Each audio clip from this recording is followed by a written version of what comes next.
Parliament లో మహిళా reservation bill ఆమోదం పొందుతుందని ఆకాంక్షిస్తున్నామని చెప్పారు బీజేపీ ఎంపీ పురంధేశ్వరి. బిల్లుని వ్యతిరేకిస్తే విపక్షాలు దేశ మహిళలకి సమాధానం చెప్పాల్సి ఉంటుందన్నారు.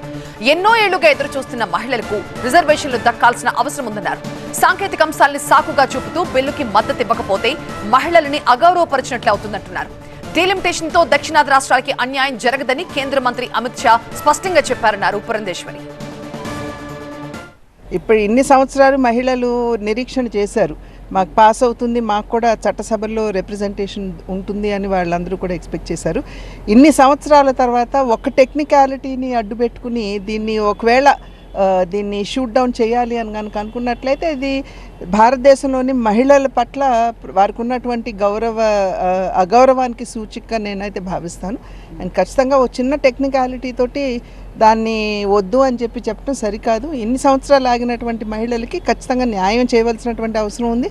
విపక్ష పార్టీలన్నీ కూడా ఒకవేళ వాళ్ళు సమర్థించము అని కనుక అనుకున్నట్లయితే దేశంలో ఉన్న మహిళలకి వారి జవాబుదారీ.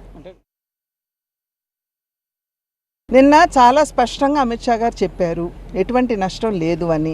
ఏదైతే ఆంధ్రప్రదేశ్ కూడా ఇప్పుడు మనం 543 పార్లమెంట్ సీట్స్లో మనకి ఏదైతే నిష్పత్తి ఉన్నదో ఇప్పటి వరకు దానికంటే ఒకంత పెరుగుతున్నది, కానీ మనకి తగ్గేటువంటి అవకాశం లేదు. అలాగే ఆయన కర్ణాటక కావచ్చు, కేరళ కావచ్చు, ఈ రాష్ట్రాలకన్నిటికీ కూడా వారికి సంబంధించినటువంటి లెక్కలు వారు చెప్పడం జరిగింది. కనుక దాన్ని బూచిగా చూపి ఇవాళ మేము సమర్థించము అని అంటే ఇది సరికాదు.